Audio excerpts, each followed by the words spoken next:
च पिता त्वमेव, त्वमेव बन्धुश्च सखा त्वमेव, त्वमेव विद्या द्रविणं त्वमेव, त्वमेव सर्वं मम देव देव, त्वमेव सर्वं मम देव देव। ओम श्री परमात्मने नमः। आज पुनः श्रीमद् भगवत महापुराण में आप सभी दर्शकों का हार्दिक अभिनंदन है।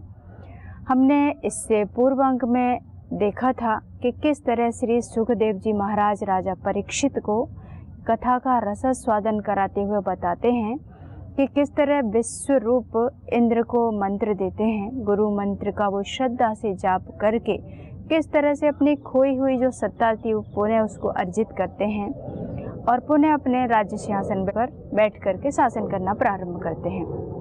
लेकिन विश्वरूप त्रिष्टा के जो पुत्र होते हैं उनकी जो गहन साधना की उसका जो फल था, जब इंद्र को उनकी महिमा पता चलती है तो असुरों के द्वारा जब इंद्र परास्त हो जाते हैं और अपनी खोई सत्ता को दोबारा अर्जित करना चाहते हैं तो किसके पास जाएं, ऐसे बहुत परेशान होते हैं। तो वो विश्वरूप के पास पहुंचते हैं।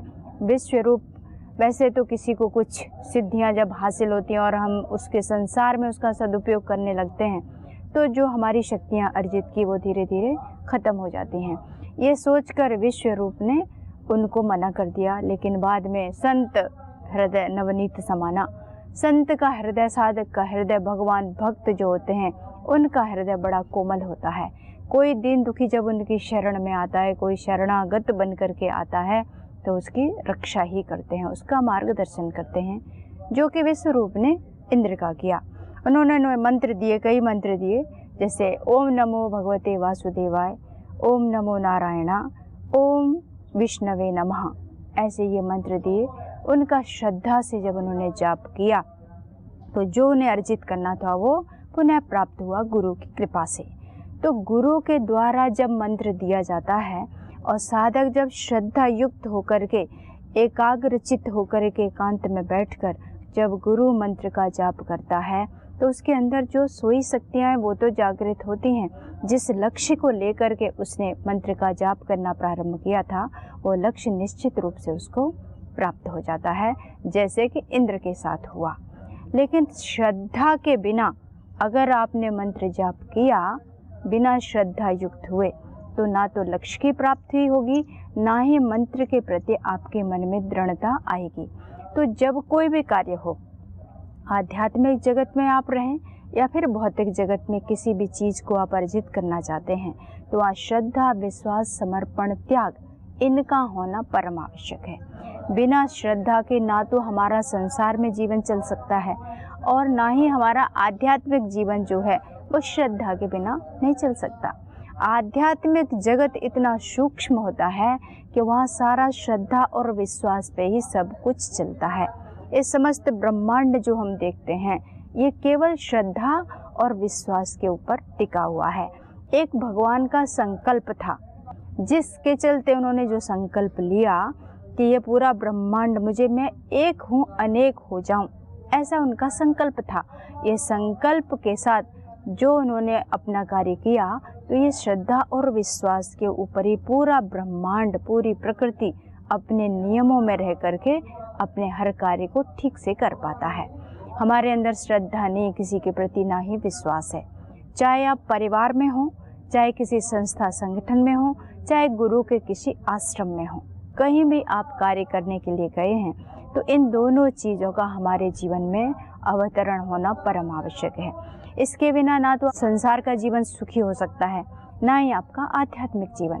संसार में भी आप देखते हैं परिवार में 2-4 लोग होते हैं, पति पत्नी, बच्चे, ज़्यादा माता पिता। आजकल तो माता पिता को भी नहीं रखते। तो जिन घर में पत्नी को पति पर विश्वास नहीं और पति को पत्नी पर, बच्चों को माँ बाप पर, भाई भाई के ऊपर, माता पिता के प्रति ना तो श्रद्धा है, ना विश्वास है, ना आदर की भावना है, ना सम्मान की भावना, ऐसे घर में ना श्रद्धा होगी, ना सम्मान होगा, ना समर्पण होगा, तो गृहस्थ जीवन भी हमारा ठीक से नहीं चल सकता। तो श्रद्धा का होना परम आवश्यक है। तो जिस घर में श्रद्धा है, समर्पण है, त्याग है, विश्वास है, एक दूसरे के प्रति सम्मान की भावना है, त्याग की भावना है, वहाँ पर आपका सांसारिक जीवन भी खुशी से होगा, संपन्न भी होगा, आप आगे भी बढ़ेंगे। ऐसे ही आध्यात्मिक जगत में होता है। तो एक दृष्टांत के द्वारा जब हम देखते हैं किसी भी चीज़ को, चाहे श्रद्धा हो, विश्वास हो, कोई भी बात, जब हम दृष्टांतों के, उदाहरणों के माध्यम से समझाते हैं किसी को, तो बहुत जल्दी समझ में आती है। तो ऐसे ही एक राजा थे, उनकी राजकुमारी पुत्री वैराग्यवती उसका नाम था। बचपन से ही उसमें बहुत ज़्यादा वैराग्य, भगवान के प्रति समर्पण, हर पल उनके गुणों का गान करना, ये देखकर राजा ने अपनी पुत्री को एक अलग रहने की व्यवस्था कर दी।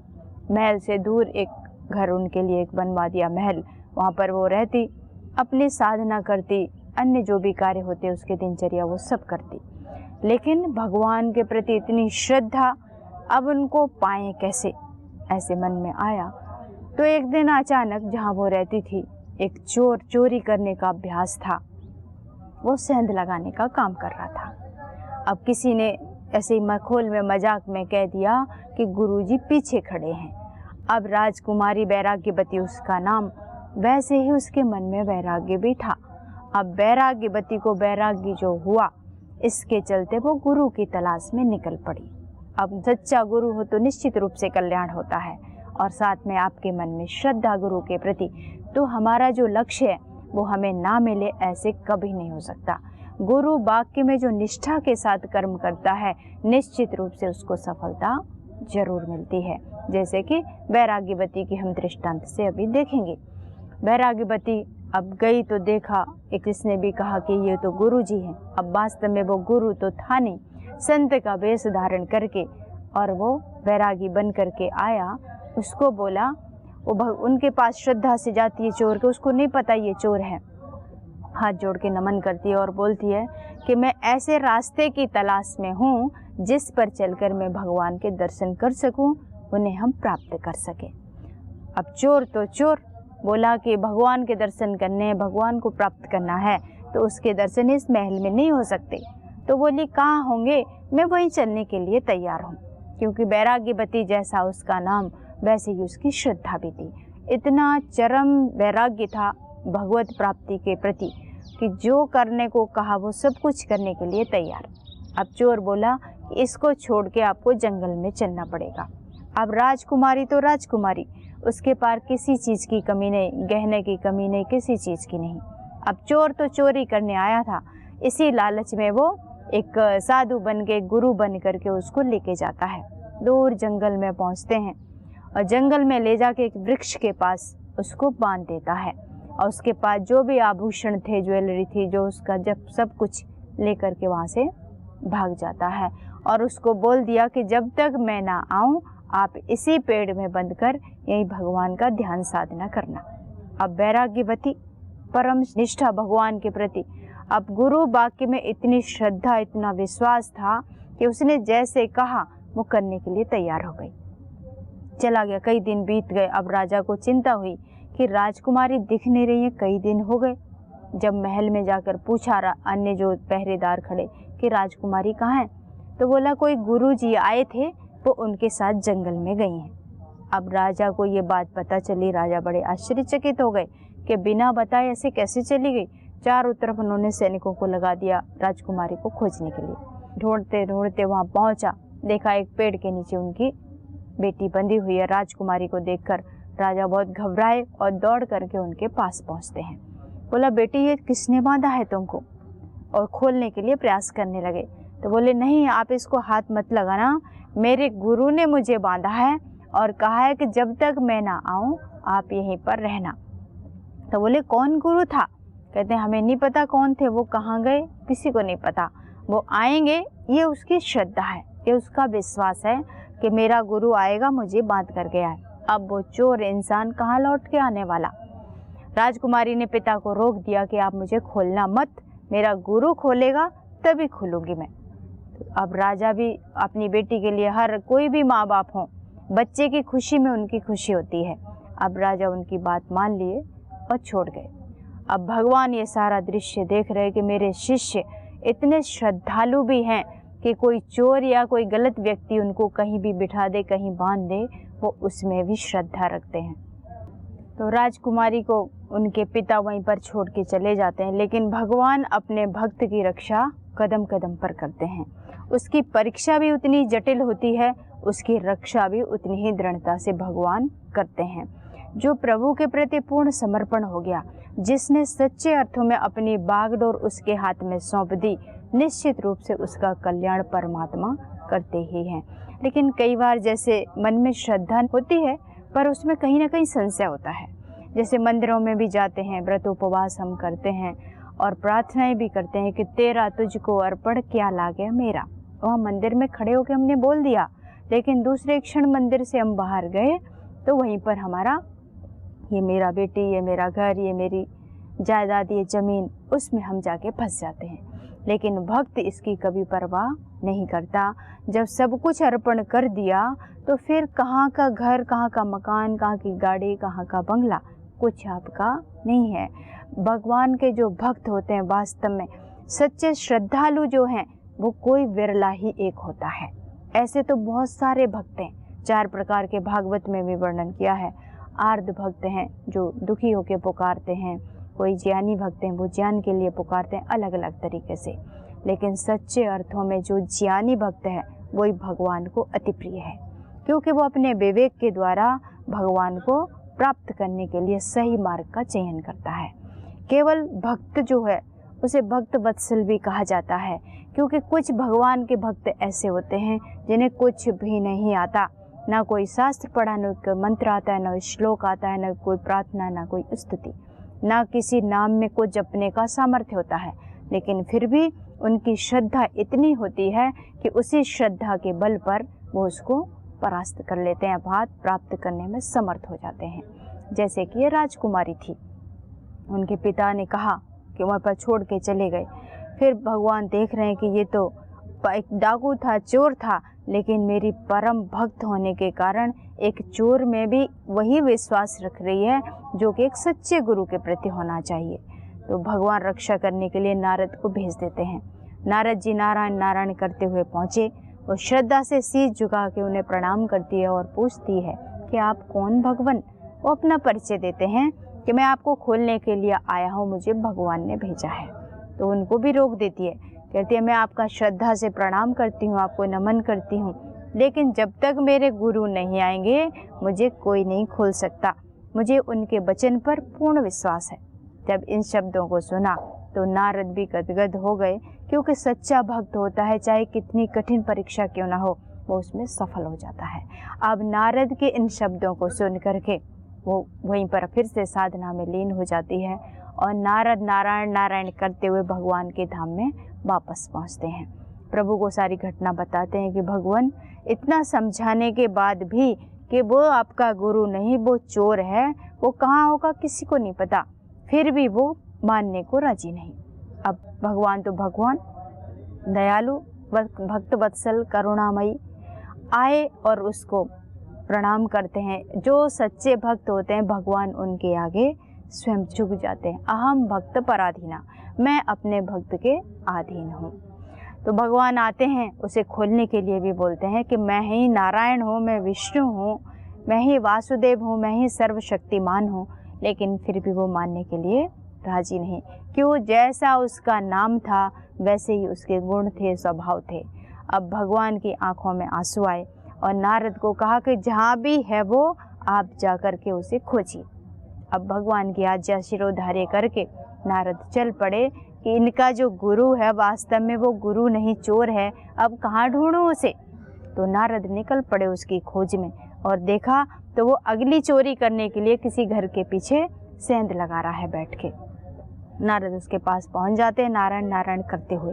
वो एकदम से चौंक जाता है, बोलता है आप यहाँ कैसे? बोले आप किसी राजकुमारी को लेके आए थे, वो पेड़ के पीछे आपने बांधी है, उसे जा कर के खोलिए। अब चोर डर के मारे कहाँ आए? बोलते आपको भगवान ने बुलाया है, आप चलिए। अब चोर भयभीत तो भगवान और मुझे बुलाए, मैं इतना बड़ा चोर, आज तक मैंने कोई बढ़िया काम नहीं किया, मुझसे भगवान क्यों मिलेंगे? तो नारद जी उसको पकड़ के ज़बरदस्ती लेके आते हैं और पेड़ के पास आकर के उस राजकुमारी को खोलते हैं। फिर वो भगवान को हाथ जोड़ के खड़ी हो जाती है कि गुरु गोविंद दो खड़े काके लागू पाए, बलिहारी गुरु आपकी जो गोविंद तियो बताए, ऐसे बोलते। यानी गुरु वो बड़ा है जिसकी कृपा से भगवान के दर्शन हो गए। तो जब भगवान के पास उस चोर को पकड़ के लाया जाता है, उसे खोलते हैं, दोनों को हाथ जोड़ के प्रणाम करते हैं कि गुरु मेरा वही है जिसकी कृपा से आज आपके मुझे दर्शन हुए। अगर इस पेड़ के साथ मुझे इसने ना बांधा होता, भले ये चोर है, तो आपके दर्शन भी मुझे नहीं होते। तो कहने का तात्पर्य यही है इस दृष्टांत का कि इतनी श्रद्धा होनी चाहिए गुरु शब्दों में, गुरु वाक्यों में। जिस गुरु की शरण आप एक बार चले गए, उसकी तरफ पूरी तरह से आप समर्पित हो जाएं, फिर जो होगा वो अच्छा ही होगा। अब इसका मतलब ये तो नहीं कि किसी को भी गुरु मान लें, किसी भी चोर को मान लें, या कहने का तात्पर्य यही है केवल श्रद्धा शब्द जो है उसको समझाने का इस दृष्टांत में प्रयास किया कि उस राजकुमारी की, उस वैराग्यवती जो राजकुमारी थी, इतनी श्रद्धा थी कि वो नहीं समझ पाई कि सच्चा गुरु कौन है। बस उसे इतना पता है कि मेरे ये गुरु हैं। उसने कहा जंगल में जाके भगवान की प्राप्ति होगी, तो वो जंगल में चलने को तैयार। ऐसे ही जब हम किसी सच्चे संत की, किसी सच्चे गुरु की शरण में जाते हैं, कोई भी व्यक्ति भी हो सकता है, कोई किताब है, कोई वस्तु है, कोई मंत्र है, वो कोई भी आपका गुरु हो सकता है, पर आपकी जो श्रद्धा है, जो निष्ठा है, वो अटल होनी चाहिए। तो आपका लक्ष्य जो है, जिस दिशा के लिए आपने अपना कदम बढ़ाए हैं, जिस लक्ष्य को पाने के लिए आप चल पड़े हैं, वो आपको जरूर प्राप्त होगा। तो यहाँ पर जैसे कि इंद्र जाते हैं विश्वरूप की शरण में, गुरु मंत्र भी हासिल करते हैं, श्रद्धा से जाप करते हैं और अपने खोई हुई सत्ता को प्राप्त भी कर लेते हैं। लेकिन जब उन्होंने देखा कि विश्वरूप जो थे उनकी माँ राक्षस परिवार से थी, तो जो यज्ञ इंद्र ने करवाया असुरों को परास्त करने के लिए, तो माँ के प्रति उनकी श्रद्धा होने के कारण वो एक आहुति असुर परिवार को भी देते। जब इंद्र ने इस दृश्य को देखा तो बोले कि ये तो धोखा है, ये तो छल कपट किया जा रहा है हमारे साथ। ऐसे इंद्र क्रोध में भर जाते हैं और विश्वरूप को मार देते हैं। लेकिन विश्वरूप का वध कर दिया, उसके बाद इतना क्रोध था उनके मन में कि जो कर्म उन्होंने किया उसके लिए वो पश्चाताप भी नहीं करते और क्रोध में आकर के उनका वध कर देते हैं। जब दोबारा से असुर और इंद्र, मतलब देवताओं का और असुरों का हमेशा युद्ध होता रहा है। कहने का तात्पर्य है असुर प्रवृत्ति यानी हमारी सोच ही असुर है, और देवता जो सात्विक सोच है उसको देव कहा गया है। तो हमारी सात्विक सोच और राजसी या तामसी जो सोच है उसमें हमेशा संघर्ष होता रहता है। इन दृष्टांतों के माध्यम से यही बताया कि जिसकी सोच सात्विक है, जो सात्विक या आध्यात्मिक जीवन जीता है, उसका जीवन सुखमय होता है। जब हम भोग विलास में पड़ जाते हैं, संसार के संसाधनों में, भौतिक संसाधनों को प्राप्त करके अपने जीवन को उसी में ख़त्म कर देते हैं, तो आपका जीवन का परम लक्ष्य जो था, मैं कौन हूँ, कहाँ से आया हूँ, जाना कहाँ है, आत्मा क्या है, परमात्मा क्या है, ब्रह्म क्या है, इसको जिसने जान लिया, ये दोनों एक ही हैं। जिसकी दृष्टि में ऐसा ज्ञान हो गया वो इस भवसागर से पार हो जाता है। तो हमारे जितने भी दर्शन हैं, उपनिषद हैं, शास्त्र हैं, किसी को भी उठा करके आप देख लेना, सब में यही बताया कि जीव और ब्रह्म दोनों में भेद केवल क्षण भर का थोड़ा सा है। यानी जीव जो है वो परमात्मा के अधीन है, जो परमात्मा कर सकता है वो जीव नहीं कर सकता। कुछ ऐसे नियम हैं जिनके अनुसार चल करके जीव उस तक पहुंच सकता है। उसके साधन अलग हो सकते हैं, रास्ते अलग हो सकते हैं, माध्यम अलग हो सकते हैं, लेकिन प्राप्त करने के लिए जब व्यक्ति अपने श्रद्धा से कदम बढ़ाता है तो परमात्मा हमसे ज़्यादा दूर नहीं है। वो पास से भी पास है और दूर से भी दूर है, जैसे कि उपनिषदों में बताया गया है, तद दूरे तद अंत्य के, ऐसे करके कि वो पास भी बहुत है और दूर भी। जब हम आँख बंद करके उसे देखने का प्रयास करते हैं, जो सच्चे साधक हैं वो उसका एक झलक पा करके आनंद में भर जाते हैं। लेकिन जिसने कभी ध्यान किया ही नहीं, उसको देखे कैसे? आँख बंद करते ही जिनको अंधेरा नजर आता है या जीवन भर जो उन्होंने कर्म किए वो सामने आते हैं, ऐसा व्यक्ति परमात्मा को कैसे पाए? तो सच्चे गुरु की शरण में जब आप पहुंच गए तो केवल आपका एक ही कर्तव्य बनता है कि गुरु ने जो मार्ग दिखा दिया, जिस उपदेश को गुरु ने आपको दिया, जिस मंत्र को जपने का रास्ता आपको दिखाया, उसे श्रद्धा युक्त होकर जब जपेंगे निश्चित रूप से आपका लक्ष्य मिलेगा। जैसे कि विश्व रूप की शरण में जब इंद्र पहुंचते हैं, मंत्र जाप भी किया, सब कुछ किया, अपनी सत्ता को भी हासिल कर लिया। तो इंद्र जो होते हैं, जब उन्होंने देखा कि विश्व रूप असुर परिवार की उनकी मां होने के कारण असुरों को आहुति देखकर क्रोध से भर जाते हैं, उनका वध कर देते हैं। अब गुरु का निंदक को महा हत्यारा कहा जाता है, गुरु निंदक को भगवान भी क्षमा नहीं करते। अब इन्होंने तो वध ही कर दिया विश्व रूप का, जिसने उन्हें गुरु मंत्र दिया और जिस मंत्र को जप कर अपनी सत्ता को पुनः वो अर्जित कर लेते हैं, उसी गुरु का इंद्र ने वध कर दिया। क्यों? क्योंकि वो असुरों को भी आहुति देते हैं। ऐसा सोच करके उन्होंने वध कर दिया। इतने क्रोध में भरे हुए थे इंद्र कि पश्चाताप करना भी भूल गए कि मुझसे एक ब्राह्मण का वध हो गया है, मुझे पश्चाताप करना चाहिए। जब व्यक्ति इतना अपनी सत्ता में डूब जाता है कि जो त्रुटि करता है उसके लिए क्षमा याचना भी करना चाहिए, इतना भी उसे होश नहीं होता, तो भगवान भी उसका उद्धार नहीं कर सकते। लेकिन भगवान तो भगवान, फिर से इंद्र दुखी हो जाते हैं, उनकी सत्ता फिर से चली जाती है और वो दुखी होकर के भगवान की शरण में जाते हैं। जो सात्विक प्रवृत्ति के लोग हैं, उनको देखा कि सत्य है, उन्हें पता है, लेकिन फिर भी वो अभिव्यक्त नहीं कर पाते। इस तरह से सत्य परास्त हो जाता है। सत्य को सत्य ही जिता सकता है। तो इंद्र जो है वो देवताओं के पास, देवता जो सारे मिलके भगवान के पास पहुंचते हैं। भगवान फिर से उनको रास्ता बताते हैं। तो जो व्यक्ति आत्मा क्या है, परमात्मा क्या है, जिसने जान लिया, वास्तव में उसने वो सत्ता जो प्राप्त करना चाहता था वो हासिल कर ली।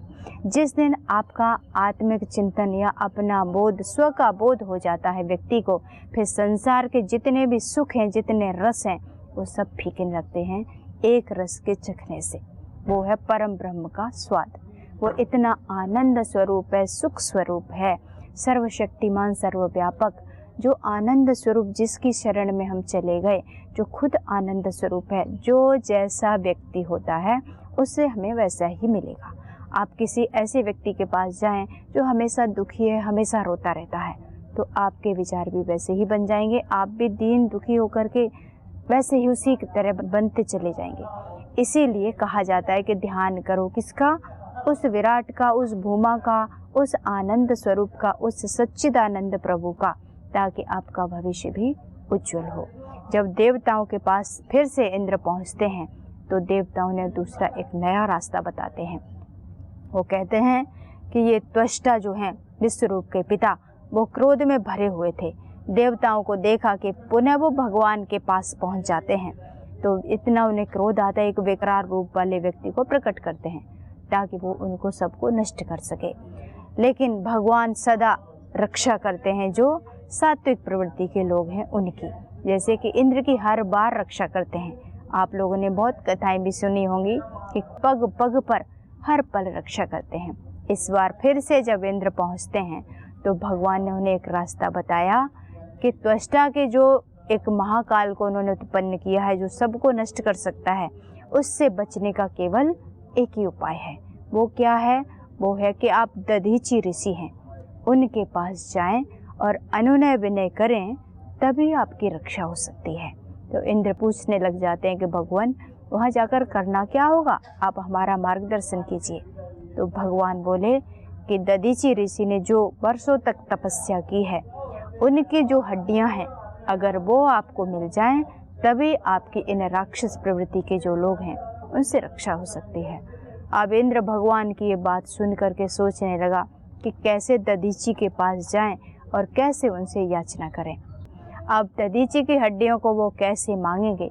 क्योंकि किसी से जब हम बार बार मांगते हैं, वहाँ से बार बार आपको मिलता रहे, तो हम जो सात्विक प्रवृत्ति के लोग हैं वो आलसी और प्रमादी बनने लग जाते हैं। इसी के साथ मैं अपनी वाणी को विराम दूंगी। दधीची से किस तरह से इंद्र आगे हड्डियों को मांगते हैं, ये अगले अंक में देखेंगे। इसी के साथ सभी को ओम शांति शांति। शांति शांति। ओम श्री गुरुभ्यो नमः।